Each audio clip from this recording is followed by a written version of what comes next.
पुढे भविष्याचा विचार केला तर काय उद्देश आहे आपल्या या सगळ्या संघटनांच्या माध्यमातून उमरेड च्या जनतेसाठी किंवा तरुणांसाठी काय चांगलं करता येईल? जे काम आता 10-11 वर्षापासून उमरेड युथ फाउंडेशनचं सुरू आहे, हं. तेच काम अधिक तीव्रतेने मोठ्या प्रमाणात करण्याचा आमचा मानस आहे. एक स्थायी प्रकल्प म्हणून ज्या शाळांमध्ये गरज असते तिथे स्वच्छतागृह, कारण अनेक ठिकाणी आजही शाळा मोठ्या असल्या हं. तरी विद्यार्थिनींचा स्वच्छतागृहाची एक मोठी समस्या भेडसावत असते. नक्कीच. त्या समस्यांना पुढे मार्गी लावणं हा एक महत्वाचा उद्देश आहे. त्याचप्रमाणे काही सामाजिक लोक इथे आहेत ज्यांच्या माध्यमातून, उद्योजकांच्या माध्यमातून एक 2 ते 3 स्थायी पाणी प्याऊ, याला आपण पाणी प्याऊ असं म्हणण्यापेक्षा पाण्याचं केंद्र जिथे बाहेरून आलेल्या लोकांना अगदी स्वच्छ आणि फिल्टर केलेलं पाणी मिळेल, मुबलक मिळेल, अशा प्रकारचे काही कामं. त्यानंतर एक मोठं महत्वाचा उद्देश मला आता वाटते करावं असं पुढच्या 1-2-3 वर्षात असं आहे की युवकांना स्वावलंबनासाठी स्किल बेस काही काम करता येईल का.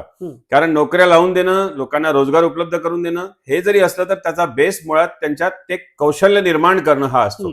तर आताच इथे शासकीय तंत्रनिकेतन जे आहे, स्वर्गीय भैयाजी दाणी शासकीय तंत्रनिकेतन, त्यांच्याशी आमचं मागे बोलणं झालं आणि एक MOU लवकरच साईन होईल की त्यांच्या माध्यमातून मुलांमध्ये जे लहान लहान स्किल आहेत, मग तो वेल्डर, इलेक्ट्रिशियन आणि या प्रकारचे जे मोटर मेकॅनिक या प्रकारचे स्किल आहेत, ते स्किल देऊन त्यांना मोफत स्किल देऊन त्यांना पुढे कुठेतरी रोजगारासाठी प्रवृत्त करणं हा एक मुख्य येणाऱ्या 2-3 वर्षाचा आमचा एजेंडा राहणार आहे.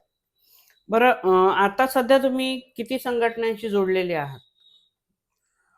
तसं आता उल्लेखाने खूप संख्येचं सांगायची हे नाहीये, परंतु साधारणतः 5-6 अशा संघटना आहेत ज्याच्याशी सोबत काम करण्याचं मला भाग्य लाभलेलं आहे.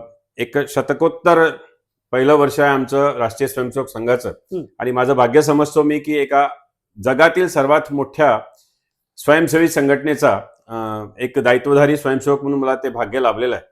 त्यासोबतच the Umred academy of arts and sciences नावाची जी शैक्षणिक संस्था आहे, त्या संस्थेत उपाध्यक्ष म्हणून काम करण्याचं भाग्य मला लाभलेलं आहे. उमरेड युथ फाउंडेशनचा संस्थापक, व्यापारी असोसिएशनशी निगडीत आहे. त्याचसोबत नागपूर नागरिक सहकारी बँकेत मागील 9.5 वर्षापासून संचालक या दायित्वावर काम करताना अनेक लोकांच्या अडचणी मार्गी लावता आल्या, याचाही मला फार समाधान आहे आणि ते भाग्य आहे. मला वाटते समाजातील सगळ्या लोकांच्या प्रेम आणि आशीर्वादानेच हे सगळं भाग्य मला लाभलेलं आहे असं मला वाटतं. उमरेड युथ फाउंडेशन ही जी संघटना आहे, या संघटनेचं जे अध्यक्षपदाची निवड असते, ती निवड कशा पद्धतीने केली जाते? उमरेड युथ फाउंडेशन मध्ये एक साधारणतः जी आपली एक ज्याला आपण बॉयलाज म्हणतो की जी आपली एक नियमावली आहे, त्या नियमावलीच्या अंतर्गत आपण दर 2 वर्षांनी नवीन अध्यक्ष आपला नवीन कार्यभार सांभाळतो आणि जुन्या कार्यकारिणीतली काही लोक नवीन दायित्व बदलून काही लोक त्याच्यात नवीन ऊर्जेचे लोक आम्ही समाविष्ट करण्याचा प्रयत्न करतो. एक साधारणतः 6वा अध्यक्ष आमचा आता या 2-3 दिवसापूर्वी आमच्या पदग्रहण सोहळ्यात 6व्या अध्यक्षांनी पदभार स्वीकारला.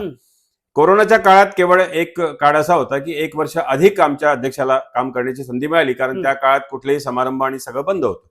त्यामुळे आपल्या उपस्थित सर्व सदस्यांपैकी जो वरिष्ठ सदस्य आहे, जो अधिक सक्रिय सदस्य आहे आणि ज्याचा खऱ्या अर्थाने संस्थेच्या प्रती डिवोशन आहे, त्याची निवड सर्वानुमते केल्या जाते. आणि आजपर्यंत निवडणूक घेणं किंवा कुठलेही प्रस्ताव मागवणं याची गरज कधी पडली नाही. मला वाटते पुढे पडण्याचं कारण नाही.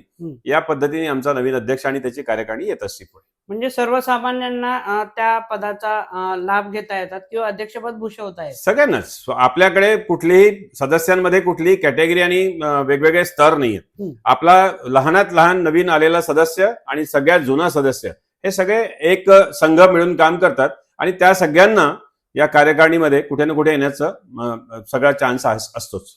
आपण ज्या संघटनांमध्ये आहात एक पदाधिकारी म्हणून, तिथे जी शिस्त, जे संस्कार राबविले जातात किंवा दिले जातात, त्या सगळ्या याची पार्श्वभूमी RSS आहे, म्हणजे राष्ट्रीय स्वयंसेवक संघ असं म्हणता येईल, कारण माझी संघायू अनेक वर्षांची असल्यामुळे त्याचा तो त्या संस्कारात आणि त्या शिस्तीत तुम्ही लहानाचे मोठे झाले, वाढलात, त्यामुळे निश्चितच तो वारसा तुम्ही तिकडे पुढे देण्याचा प्रयत्न करता, असं म्हणायला काही हरकत नाही. ते भाग्य आहे माझं. ऍक्च्युली मी तुम्हाला तेच म्हणत होतो की जगातल्या सगळ्यात मोठ्या स्वयंसेवी संघटनेच्या शिस्तबद्ध वातावरणात मला राहता आलं आणि ती शिस्त कुठेतरी मला दुसऱ्या संस्थांमध्ये प्रतिबिंबित करता आली, हे माझं खऱ्या अर्थाने भाग्यच आहे. बरोबर. त्याच्यामुळे ते तुम्ही म्हणता ते त्या अर्थाने खरंच आहे.